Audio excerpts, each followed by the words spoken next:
대한민국 국민 모두가 승리하는 그날까지. 안녕하십니까, 알뜰맨입니다. 다우, S&P 500, 나스닥 모두 크게 상승하는 모습을 보여주었습니다. 원달러 환율은 소폭 낮아지는 모습을 보여주었고요. 빅스 지수는 31.37로 마이너스 2.03% 하락을 했습니다. 2년물 국채금리는 마이너스 1.18% 하락을 했고 10년물과 30년물 국채금리는 소폭 상승하는 모습을 보여주었습니다.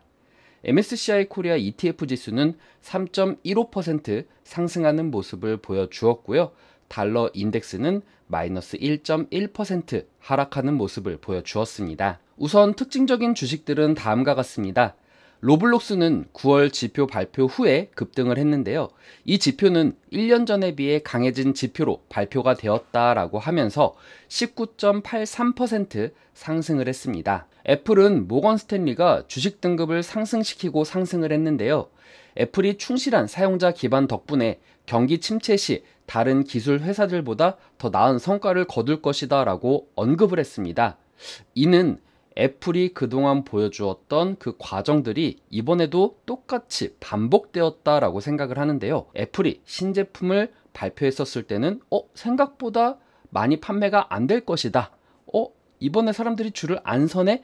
이런 이슈들로 인해서 애플 가격이 하락을 했다가 그래도 충실한 사용자들이 많기 때문에 이 부분은 문제가 없을 것이다. 이런 이슈들이 나오면서 상승하는 흐름들을 그동안 보여주었는데 오늘도 그런 모습을 그대로 보여주고 있네요. 다음 넷플릭스입니다.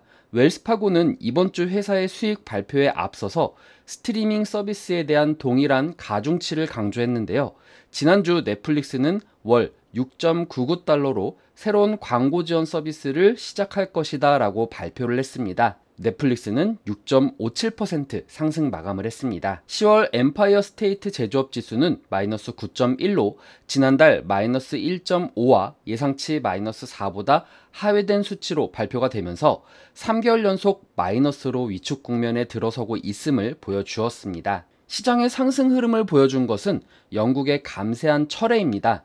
신임 재무장관 제러미 헌트 영국 신임 재무장관은 리즈 트러스 총리가 지난달 발표했던 대부분의 감세안을 철회하겠다라고 발표를 했습니다. 헌트 장관은 영국의 재정이 중기적으로 안정된 길로 접어들어야 된다라고 하면서 내년 4월 기본소득세율을 현재 20에서 19%로 낮추려고 했던 계획을 철회하고 경제 사정이 나아질 때까지 이를 영구적으로 유지한다라고 밝혔습니다. 또 에너지 위기에 대해 가계와 기업에 지원하는 보편적 에너지 지원 요금을 애초 2년 내에서 내년 4월까지만 유지할 것이다 라고 밝혔습니다. 배당 세율의 인하, 관광객 면세, 주세 동결 계획 등도 모두 취소가 되었습니다. 이미 의회를 통과한 주택 취득세율 인하와 국민보험분담금 비율 인상 취소만 예정대로 시행하기로 했습니다. 이로 인해 런던 외환시장에서 파운드화 가치가 상승하여서 1파운드에 1.13달러대의 거래가 되었고 국채금리도 하락하게 되었습니다. 시장의 전문가들의 의견은 엇갈렸습니다. 우선 부정적인 의견으로는 월가의 대표 강세론자인 오펜하이머 애널리스트는 S&P 500 지수의 연말 전망치를 기존 4,800에서 4,000으로 하향 전망했습니다. 글렌 매드의 마이클 레이놀즈 투자 전략가는 경제와 실적에 드리워지는 계속되는 불확실성을 고려했었을 때 시장이 추가로 하락될 것을 예상했습니다. 우리는 아직 바닥을 보지 못했다. 침체와 같은 환경에서는 주식은 일반적으로 적정가를 찾아간다. 우리는 이를 S&P 500 지수 기준으로 3,250으로 보고 있다. 이는 추가 하락을 염두하고 있다라는 의미다 라고 이야기를 했습니다. 상승에 대한 의견으로는 네이션 와이드의 마크 해켓 애널리스트의 의견입니다. 시장은 지난 몇 주간 여러 차례 반등을 시도했으나 모두 실패했다라면서 지난주 목요일의 인상적인 반등은 과도한 비관론이 시장 가격에 반영되었다라는 점을 고려했었을 때 안도랠리가 임박했음을 시사한다라고 말을 했습니다. 기관 투자자들이 관망세를 유지하고 있기는 하나 개인 투자자들은 7주 연속 순자금 유입을 기록하고 있고 저가 매수에 나서고 있다라고 말을 했습니다. 금일 원자재 가격들은 대다수 혼조세를 보였습니다.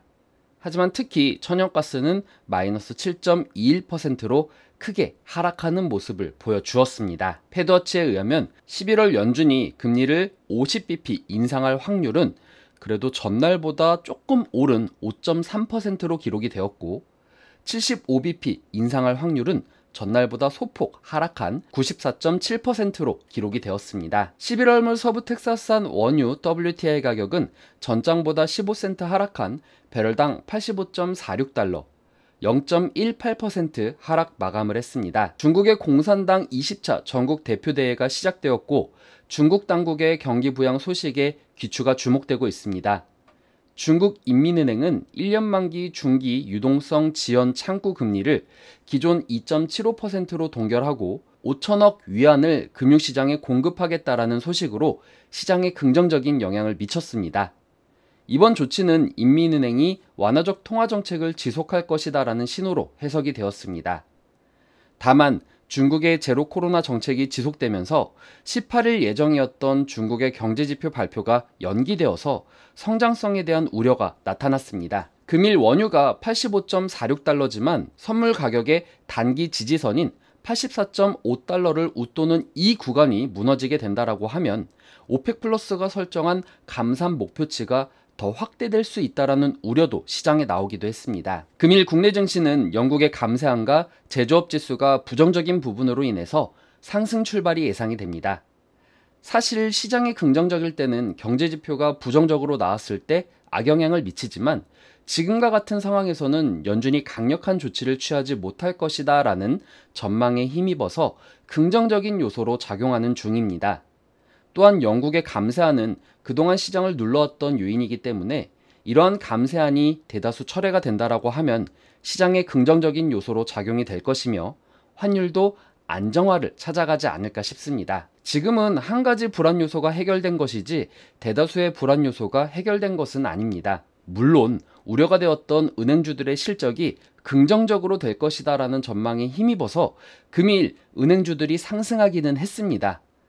3분기부터 기업들의 실적이 우울해질 것이다라는 전망들이 정말 맞아떨어지는지는 확인을 해야 되는 시점이며 연준의 고금리 정책이 얼마나 더 강력해질 것인지 아니면 덜해질 것인지도 체크를 해야 되는 상황입니다. 저는 아직 불확실성이 요소들이 많기 때문에 아직 불확실성 요소들이 많이 잔존해 있는 이 시장에서 오늘과 같은 상승이 나온다라고 하면 최대한 현금을 확보하기 위해 시장을 더 보거나 아니면 상승 추세에 있는 종목들은 관망하고 추세가 꺾이면 현금을 확보하는 이런 전략을 펼치고자 합니다. 물론 국내 시장에서 공매도 금지에 대한 이슈들이 부각되고 있고 환율의 안정화가 된다라고 가정했었을 시 시장이 상승할 것이다라는 것에 대해 베팅하시는 분들은 그래도 현금은 확보해 나가시면서 분할 접근을 하시는 것이 낫지 않을까 싶습니다. 아무래도 지금은 시장이 불확실 요소로 등락을 보이며 불안정한 투심을 보여주고 있기 때문입니다.